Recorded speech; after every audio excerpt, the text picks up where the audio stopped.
Hi guys, this is Alea Jen and welcome back to my YouTube channel. So for today's video, paano nga ba yung mga amo ba dito sa Hong Kong is madali lang ba silang magpalit-palit ng katulong? So yes po, madali lang.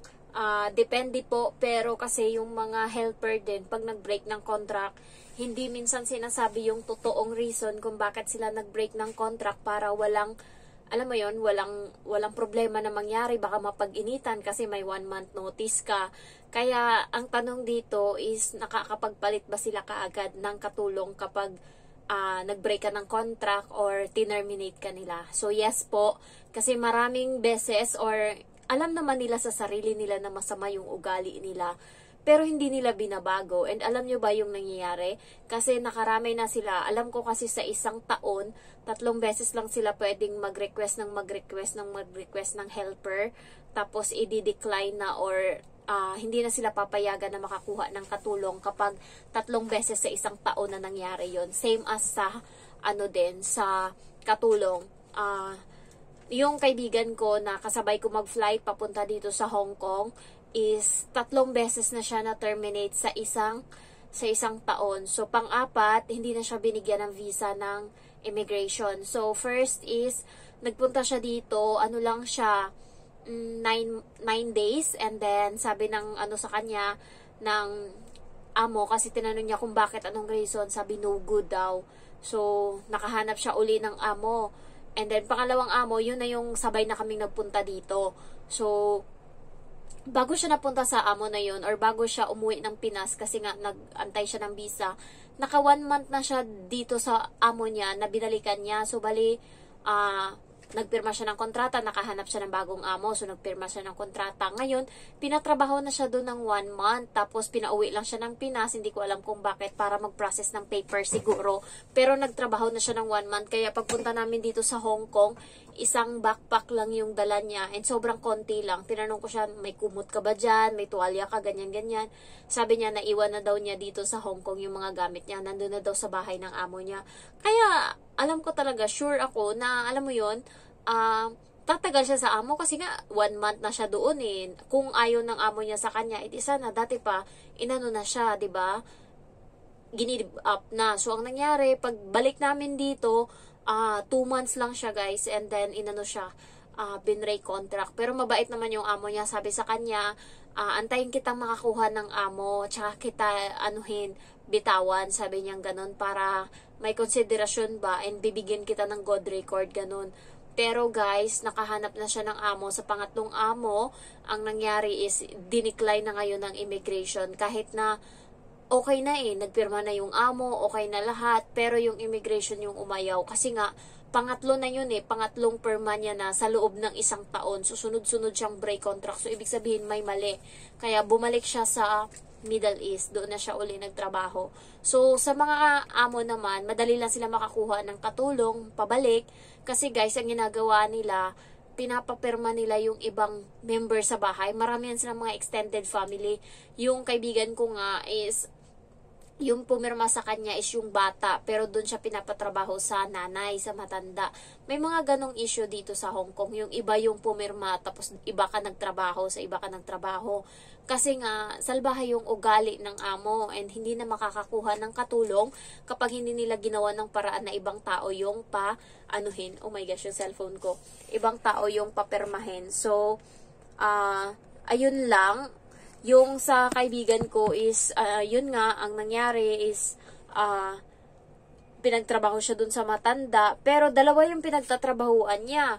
Doon sa matanda, and may araw din siya na doon siya sa anak nagtatrabaho, and doon din sa kapatid. So, paikot-ikot sila, 3 silang katulong. So, madali lang silang makahanap. And ngayon guys, alam nyo ba, may na-discover ako kaso merong lang CCTV doon sa pero pinapatay nila yan kapag nandito sila or hindi sila gumagala. Ngayon kasi nasa bakasyon sila kaya inon yan. Pero nung nakaraang bakasyon, hindi din yan naka-on, sarado yan. Yung CCTV. Tapos nung naghalungkat ako ng drawer, may nakita akong contract ng dating katulong din. May nakita na akong 2 dito sa sa may basket. Meron pa doon 2 din. So sabi ng amo ko sa akin, daw, nagsimula lang daw silang kumuha ng katulong nung nanganak na siya. So, ibig sabihin, nakarami na pala sila ng katulong. Baka nga hindi lang yan eh. Kasi yung isa, parang 2 months lang siya, tas nag-break siya ng contract. Kasi guys, walang magtatagal dito. Siguro ako din matyaga din ako matiisin. Kaya gustong-gusto nila akong i-renew. Kasi nga hindi sila nakakarinig sa akin ng reklamo about sa everything. Kasi sa pagkain dito, kawawa ka talaga sa pagkain. As in, kawawa. Ako lang talaga hindi ako nagpapakawawa. Inaano ko yung sarili ko. So, wala kang kain dito kasi yung amo kong babae, hindi siya kumakain. So, dati nag-aantay ako sa kanya pagtanghali na baka bigyan niya ako ng pagkain ba kasi alam niya naman na tanghalian. Syempre, kakain ka talaga. Tas wala. Nagugutom ako dati. Alam mo yung mahihimatay ka na sa gutom. Ganun yung naranasan ko.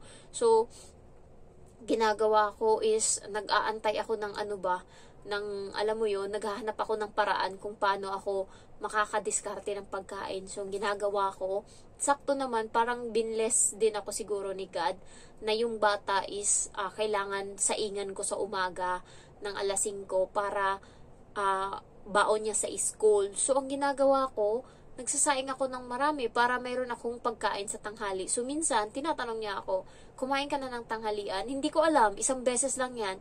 Ano na ako dito, 1 year and 5 months. Isang beses niya lang ako tinanong, nung nakaraan lang, sabi niya, nanghalian ka na? Sabi niya ganun sa akin. Sabi ko, hindi pa ma'am, bakit? Akala ko magpapaluto siya. Sabi ko, magpapaluto ka? Sabi niya, hindi. So, alam na yan ng amo ko ngayon na kumakain ako. Minsan naabutan niya ako. Minsan sinasabi niya sa akin na, sige, mamaya mo na asikasuhin yan. Kumain ka muna dyan. So, ganun siya.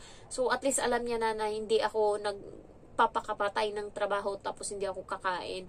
So, naririnig din nila minsan na sinasabi ko sa bata na kami sa Pinas, kumakain kami, umagahan namin kanin, tanghalian kanin, hapunan kanin. Sabi kong ganun. Sabi niya, bakit ang daming kanin? Sabi ko, oo, madami. Kaya tingnan mo, pagdating mo dito, mataba ako. Sabi kong ganun talaga sa bata. Ayan. So, hindi ka makakatagal dito as in. Kung sa bata dito, nung una, sabi ko sa bata, demonyo siya. Yung bata talaga totoo, promise. Talaga siya, salbahe siya nung una. Hindi ko maintindihan. Alam mo yung gusto ko na siyang saktan. Nagbago yun, nakuha ko yung ugali niya. Pero pag mga bagong katulong, guys, para siyang demonyo. Alam mo yung pag nakikita kanyang nahihirapan, doon siya tuwang-tuwa. Alam mo yung as in, abnormal talaga. Alam mo yung pag nakita kanya nakasimangot, doon siya parang tanga. Na doon siya, so gugustuhin niya pa ng gugustuhin yung ginagawa niya. Ganun siya. Kapag nakita kanyang malungkot, kapag nakita kanyang galit, doon kanya iti-trigger. So, nahanap ko na yung ganong ugali niya. So, pag may ginawa siyang isang bagay, ginagawa ko, sige, gawin mo, sirain mo yan, sige, tulungan ta kita. Ginaganyan ko na siya ngayon, para hindi niya nagagawin. Kasi pag sinabi ko, yung ingungudgud ko sa kanya yung gamit na gusto niyang sirain, hindi niya na yan sisirain. Kasi hindi siya natutuwa na masaya ako. Yun yung naano ko sa kanya, nahalaman ko or nahanap ko yung ganyong ugali niya. So, siguro reason din ng mga katulong dito sa amin, dito sa bahay, kung bakit sila nagbe-break ng contract unang-una is yung amo kong babae, kapag hindi kanya gusto, nakasimangot lang siya always. Napansin ko yan nung nakaraan. Sa akin, hindi lang siya umuubra kasi makapal yung mukha ko, tsaka yung boses ko mas malaki sa kanya and mas mabilis ako magsalita sa kanya. Yung nagpapaliwanag pa lang siya, minsan kinakat ko na siya kapag naiinis ako. So, napansin ko yan nung nakaraan. Takot sa kanya yung yung asawa ng kapatid niya. Yung bunso nilang lalaki, yung amo kasi pangatlo. Tas yung bunso nilang lalaki nag-asawa. Nung nakaraan, pinagalitan niya yan. Galit na galit siya doon sa asawa. Tinanong ko sa Indo kung bakit siya nagalit. Sabi niya, kasi kakatapos lang daw ng kasal. Tapos tita daw yung tawag doon sa mami nila. So, napansin ko nung nakaraan, hinatid kasi siya namin, yung babae, alam mo yung todo approach, bye-bye, ganun-ganun sa kanya, tapos siya naka-cellphone lang, tapos hindi siya tumitingin sa babae, nagbabay lang siya doon sa yung babae, gusto siyang i-approach, gusto siyang kuhanin yung loob, pero yung amo ko yung ayaw. Yun yung reason dito sa loob ng bahay. Sa akin nung una ganyan siya, ganyan, pinapakitaan niya ako ng cold treatment, ganyan siya nung una. Alam mo yun, nakakabisit talaga. Kaya sabi ko nung una, 3 buwan lang ako. Kapag hindi to nagbago, gigive up ko na. Kasi nakakapagod. Tas biglang madamot siya kapag una, madamot as in, hindi ka niya bibigyan ng pagkain. Alam mo yung harap-harapan, sasabihan ka ng lalaki na, uy, gusto mo tong pagkain, bigay ko sa'yo. Tapos, biglang, papagalitan niya yung lalaki sa harap mo. Bakit mo ibibigay sa kanya yan? Ganyan, ganyan. Ganyan siya nung una, as in. Tapos ako na lang yung mahihiya. Sabihin ko, hindi na sir, may pagkain ako sa kusina. Ginaganon ko, tapos talikod ako kaagad. Alam mo yung minsan, ay as in, ganun siya. Kaya kung mga bago-bago ka ditong katulong, masasaktan ka, as in, masasaktan ka. So, tapos, una, tatanungin ka niya, ano gusto mong pagkain, ganyan. Tapos, sa susunod, wala na siyang pakialam sa'yo. Harap-harapan sasabihan ka niya, eto, pagkain namin to, ganyan. Hay, kanila lang talaga. Tapos, ikaw, hindi mo alam sa sarili mo, anong pagkain mo. Kasi, nung bago ako, hindi ko naman alam na bibilhan niya ako ng ganto, ganyan. So, ang pagkain lang na meron dyan, as in, kanin lang. Kumain ako kanin lang. So, naiiyak ako sa part na yon. Tsaka hindi ako nagkakape, guys. Kaya hindi rin nakakatawid gutom yung kape para sa akin. Hindi ako nagkakape. So, yan yung reason siguro kaya umaalis yung mga katulong dito sa bahay. Kaya nung nakaraan, bago dating ako dito, maraming kape. Binigyan niya ako maraming kape. Kala niya siguro nagkakape ako. Pauna niya lang pala yun. Mga sumunod na mga buwan, hindi na siya nagbibigay ng kape. Kasi, ano lang, buena mano lang yun. So, buti na lang kamo, hindi ako nagkakape, hindi ako naggaganyan-ganyan. Kaya, wala siyang problema sa akin. Kaya ko yung sarili ko. And sa pagkain, yun talaga number 1 dito. Ugali ng amo, number 1 yan siya. Siya, tsaka yung bata, grabe talaga. Yan, dyan ako suko. Sa amo kong lalaki, walang problema eh. Wala kang iintindihin. Alam mo yung, kahit mauna pa yung amo kong lalaki magising sa akin sa umaga, minsan inaantay niya ako para lang bigyan siya ng prutas. Minsan hindi na niya ako maantay, aalis na lang siya. Ayan. So, next is yung pagiging, nila, dugyot. Alam mo yung pagiging burara. Alam mo yung lahat iaasa. Kapag ikaw katulong, hindi ka marunong, kawawa ka. And also, guys, bibigyan ka niya ng mga instruction. And yung instruction na yun minsan is, kapag bago ka, hindi mo talaga magets agad. Buti na lang ako, nagigets ko kaagad. So, yun, minsan maguguluhan ka, papupuntahin ka na sa gantong lugar, ganyang lugar, ganyang lugar. So, kung ikaw na abno-abno, na hindi ka marunong hindi mo inintindi kasi iniisip mo, sasabihin naman always, ay, wala talaga, as in, maliligaw ka, lahat-lahat. Alam nyo ba guys, pinabuhat niya sa akin yung 2 maleta. Ang laking maleta, as in. Kung ibang katulong yun, nag-give up na yun. So, pinabuhat niya sa akin yun, siya, yung isa is kayang maglaman ng isang sako, 50 kilo, kasi malaki yun eh. Ay, yung cellphone ko na bubuang na.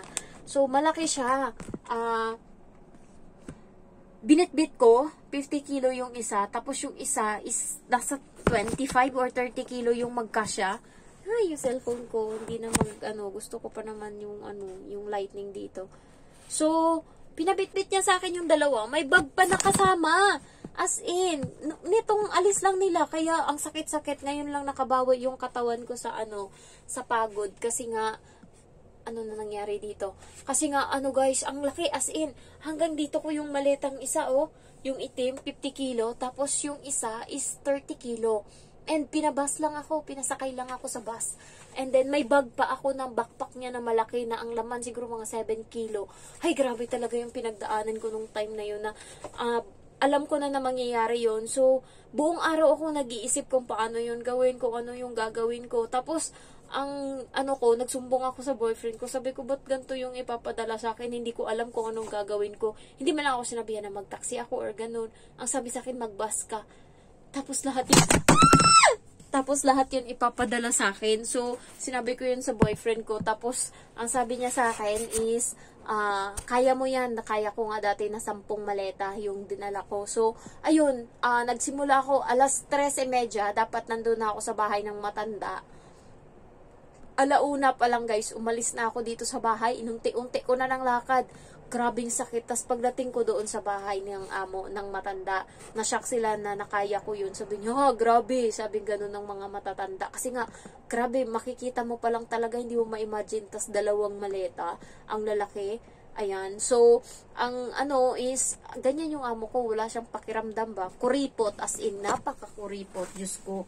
So, ganun yung nangyayari. Kaya siguro nagbe-break ng contract yung mga katulong dito. So, ayun lang guys. And ngayon, 4 days na ako na mag-isa dito sa bahay. Ang dami kong ginawa. Dati petex-petex lang ako kapag wala sila. Isang kwarto. Halimbawa, itong kwarto ko, isang araw ko itong gagawin. Pero ngayon, ginawa ko to, eto, tsaka yung laro, kwarto ng bata. Tapos kanina yung ginawa ko yung kusina, nilinis ko lahat. Tapos yung kwarto ng amo kong lalaki, tsaka yung CR dito sa harapan. Kaya, natapos ako nung oras na din. So, ayun lang guys. Chika ko lang. Thank you for watching and love you all. Bye-bye.